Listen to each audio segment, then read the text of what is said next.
All right, episode whatever this is of the OT Report, the most consistent show on the internet. Um, we are going to chat last night's action for the game twos, and then tonight we will be previewing the game threes. So let's get right into it. Last night we'll start off with the Rangers and the Devils. Game two, going into this game, Rangers were up 1-0, and then last night the same exact score I believe as game one, 5-1 Rangers. The Chris Kreider, Patrick Kane show, if you want my honest opinion. Nick, what'd you think of this one? Well, I think you nailed it. It's just the continued Chris Kreider like playoff impact highlight reel is what we saw last night. And I know that we were talking a little bit about this last night ourselves, but it's just kind of disappointing that both of these games so far in the series have been duds, for lack of a better word. You were thinking that, this was going to be one of the best series coming into the postseason, and it was definitely the most hyped, I would say, out of the ones in the East. So, yeah, I don't know what to say about the Devils right now. They look rattled. Yeah, I think all of us picked the Rangers to win this series going into it. I could be wrong on that, but I think you, me, and Mac did. I wanted And to find a way to pick the Devils because, they're the fun team. lesser of two significant evils here. So, Yeah, you can see the experience playing a role. I mean, I think I texted you guys this last night. Like Patrick Kane probably has more playoff experience than the whole Devils roster combined. yeah, So very true. he had a nice goal, a couple of assists. Kreider in front of the net on the power play, they have no answer. They have zero answer for him. So No, and I mean, hey, talk about their like trade deadline moves paying off. I mean, Tarasenko is loving playoffs as a yeah, Ranger right now. yeah. I sent out a tweet last night, I think when the game was 3-1, that 6 of the 8 goals that they had scored at the time were scored by either Kreider or Tarasenko. It's like those guys are feeling it. So Yep. I think the Devils are dead. I know it's easy to be prisoner of the moment, but I don't really see this one going any longer than 6. I would honestly tell you it'd probably be over in 5. Could age poorly, but the Devils are Could be not over in in this. 4. It could be. I don't think the Devils are ready for this, and the Rangers are primed for a run, as we all know. So Unless Igor's game completely goes to hell, I don't see a way that they can get back into this thing. no, I Not think dropping two and having to do two in MSG.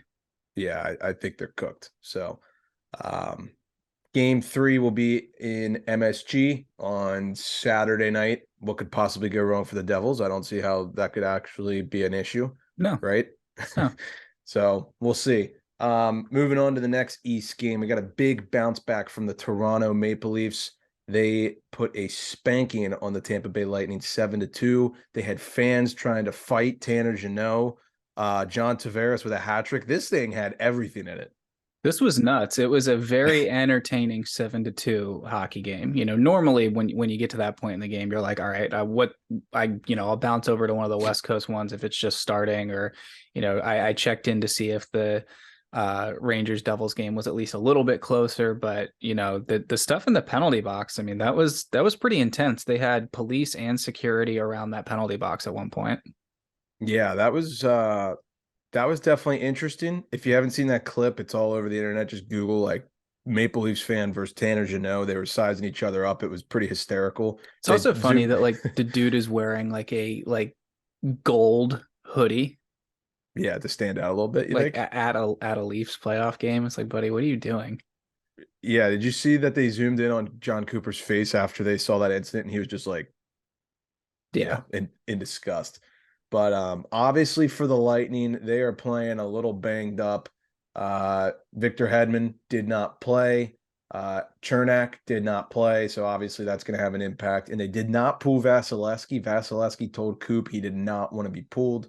So obviously he was left hung out to dry. So we are now going to take this thing back to Tampa, knotted up 1-1.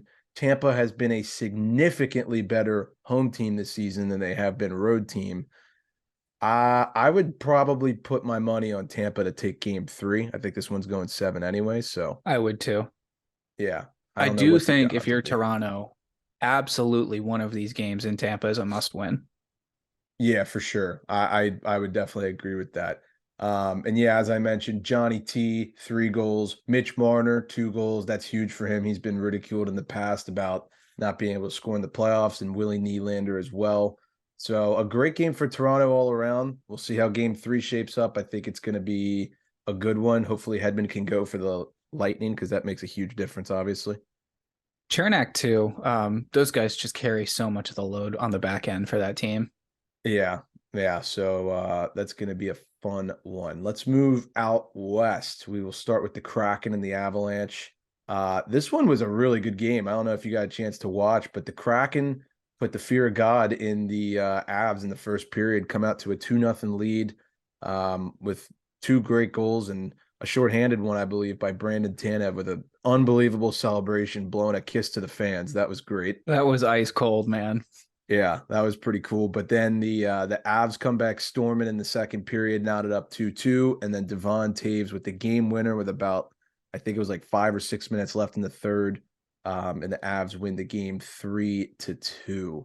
Nick, your thoughts? I think if you're the Seattle Kraken, you just learned a very valuable lesson, which is, you can't take your foot off the gas for a minute in the playoffs. Just because you went out and got a 2-0 lead and things were going great doesn't mean that that's not going to change in, at the drop of a pin. So Yeah. I thought they played great, looked good at times. They just let the Avs get back into it. And, when that third period rolled around, I didn't really have much hope once the Avs went ahead.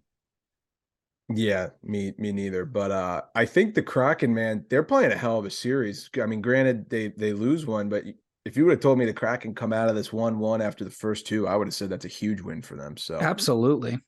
yeah, they still played pretty good. Thought Georgiev played a lot better for the Avs last night. That he had that one save on that 2-on-1 that He was looked yeah, good, that was a really game good. changer. Game Yeah. changing save for sure. And Grubauer, even though he let in three, I didn't think he looked horrible. So No, he had some big ones too. I'm really interested to see how Colorado does going into Seattle because that's a total unknown, as a building. yeah, that's going to be their first taste of playoff hockey. I would anticipate that place is going to be absolutely bumping Yep. on Saturday. So that'll be fun. Game 3 Saturday night. I would probably, I don't know. I might lean Kraken. I think this one's going to be a little bit of a series. I think that they're playing well. That first period's going to be bonkers. Maybe take them first period puck line. I Yeah. don't know. So we'll move on to the last game. The Winnipeg Jets versus the Vegas Golden Knights. The Knights knot the series up 1-1 with a 5-2 win. The game was actually pretty close. It was 2-2 going into the third, and then Vegas blew the doors off the Jets. Led by Captain Mark Stone. He looked absolutely phenomenal last night. What more can you say? He comes back from what, two back surgeries and knots 2 goals in the third period. So he looked great. Yeah, he looked great. Stevie looked great.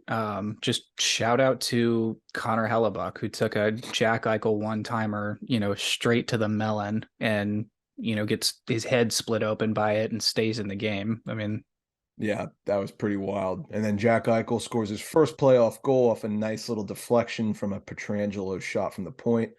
I thought Vegas looked really good. I know they had to weather the storm a little bit in the first, and they were a little nervous going into the third with a tied game, but they pulled through, man. And Brossoit, he played pretty well. So I think this series, just like the Seattle Colorado series, is going to be a little bit tighter than a lot of people expected. And except you called this. You think the Jets are going to win? I had the Jets in six. I still think Jets in six. I think if Vegas continues to play like we saw them play last night, this could potentially go seven. I thought Brossoit looked great last night for Vegas. And basically, the big takeaway, if you're a Knights fan, is Eichel scored and Stone scored. That's a massive, massive weight off your shoulders right now. Yeah. Interested to see Phil Kessel maybe get one in the back of the net. He had 2 assists last night. He was kind of buzzing all over the net. Chandler Stevenson also looked really good. So game 3 will be a whiteout in Winnipeg. That's going to be an unreal atmosphere. Yeah. I don't know. I might lean Jets. Even though I think Vegas wins the series, I might lean Jets for that one. So we'll see. If you've Um, never watched like an anthem prior to like a playoff hockey game, watch that one.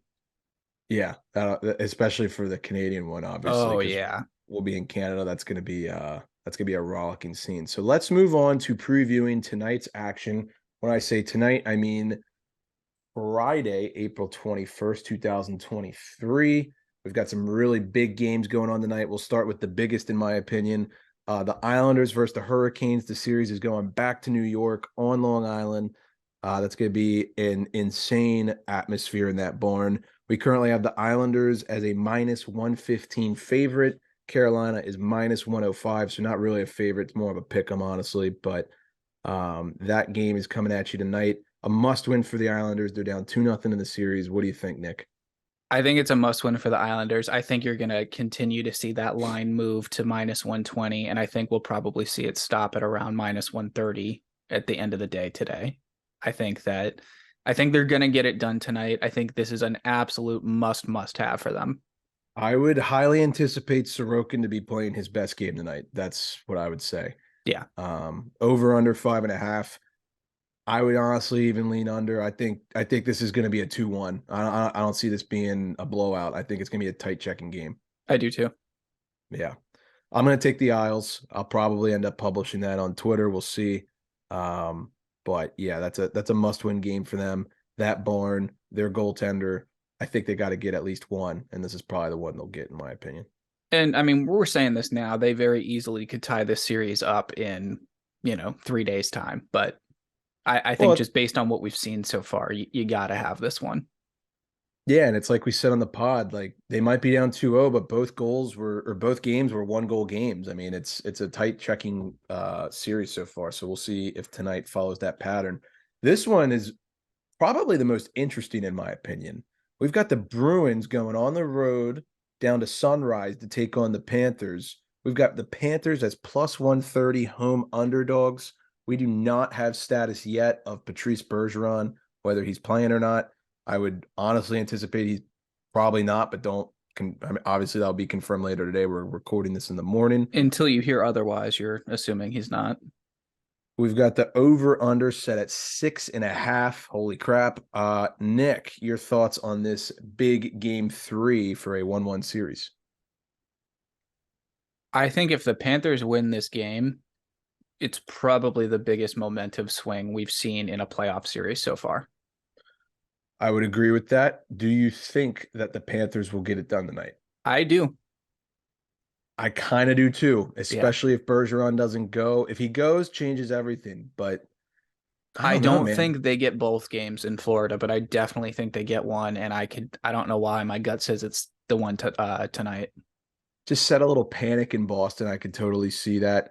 Obviously, both games, or not both games, but game 2, a high scoring game. I don't know what to expect tonight. You got an over under at 6.5. Like, what are your thoughts on that? I think if it's a track meet, you gotta give the edge to the Cats. It seems like the Bruins don't really want. I mean, they can play that kind of hockey. They're built to kill you in every way possible. I mean, they're like Wyshynski was talking about when he was talking about his conversation with Kyle Oposo. They're just like the Lightning from 2 years ago that can, put 10 goals up on you, but then they can also run you over. Yeah. But for some reason, it just seems like Florida can handle that transition hockey a little bit better than the Bruins can. And I mean, I'm obviously saying that with some recency bias, as we saw in game 2. But yeah, I think if it gets high scoring, I got to give the edge to the Cats. I agree. Every Cats game at home seems to be some banana lands, like 5-4 overtime thriller. So I wouldn't be shocked to see that. I'm not touching over under, but I do kind of lean Florida, as crazy as that sounds. I know Boston will probably bet on a lot tonight, so that'll be an interesting one. Definitely. All right, we will move out to the West. We've got the Stars versus the Wild. This is literally a pick 'em. Both teams are minus 110, over under set at 5.5. We talked about this in the podcast, and Mac was very vocal about it. The Wild ended up playing Fleury in game 2 after they won game 1 with Gustafsson. Gustafsson's going to start game 3. I have no doubt about that. They come back. A ton of people are getting fired. Yeah, no, he's going to start. No, they would be crazy not to. What are your thoughts? We're going back to Minnesota. They're at home, 1-1 series. What do you think? I don't see how you don't take the Wild in this game. And I'm wearing a Stars jersey, but I don't see how you don't take it. It's in the state of hockey, unless they're just totally overwhelmed by that atmosphere. I just feel like you can't not take them. I don't think Pavelski's traveling with the team either, so that's a big loss for the Stars. I don't know, man. This is a hard one to predict. And Mac told us this in a text message this morning. He Yep. feels that the Wild are probably the safest team to bet on tonight, and it's still a pick 'em. So I think that's kind of funny how that works. But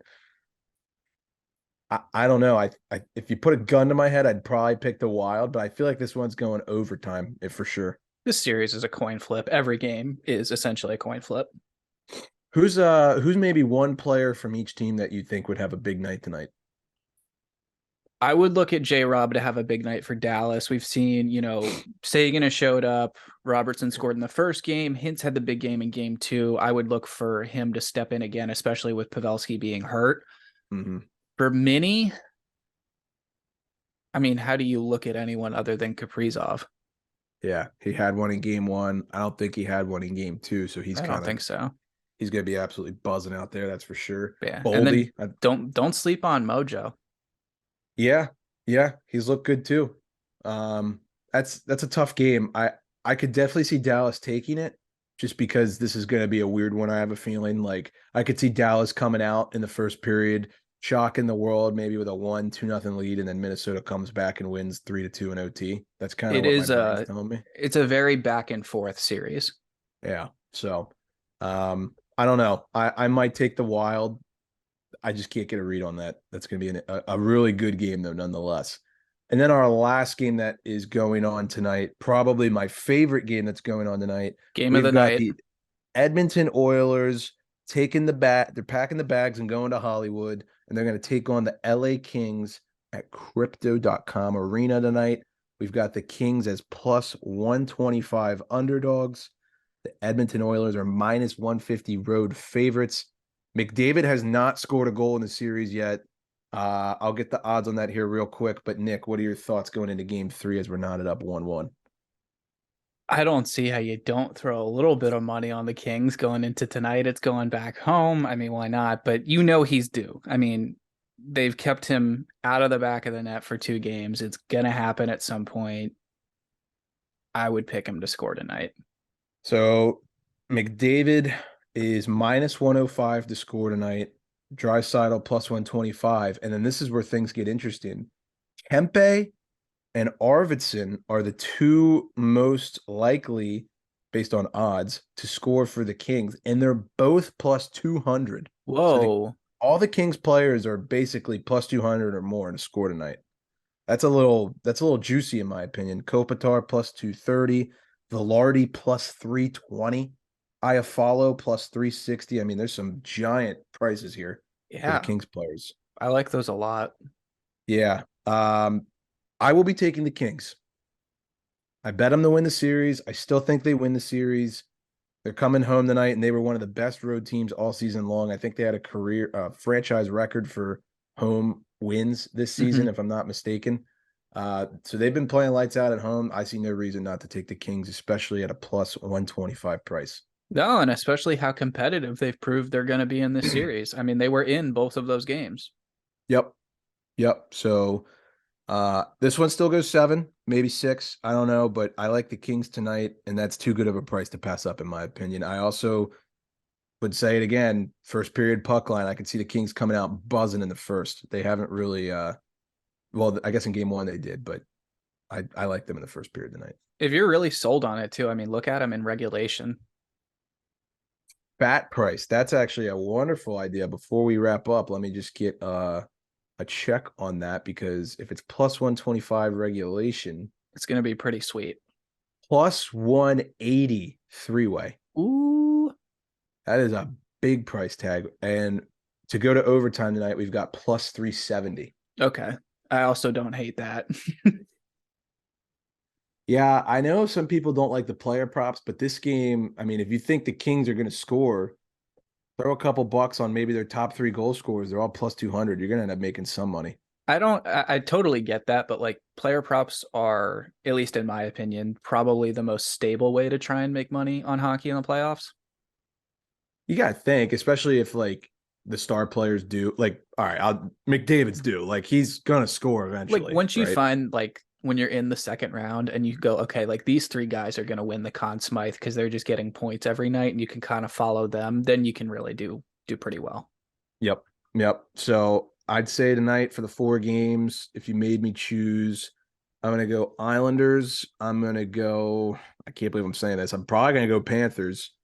And then I will probably take Wild and Kings. Not going to bet all 4 of those. I'll tweet out my bets later, but that's who I would pick. What about you, Nick? Literally echo everything you just said. All righty. Well, it's going to be a fun Friday night of hockey. Appreciate you guys listening to this overtime report. Maybe we'll be back this weekend. We'll see. It's the Yeah, most consistent show on the internet, as I said. So, exactly. all right, everybody. Thank you for listening, and we'll catch you in the next one.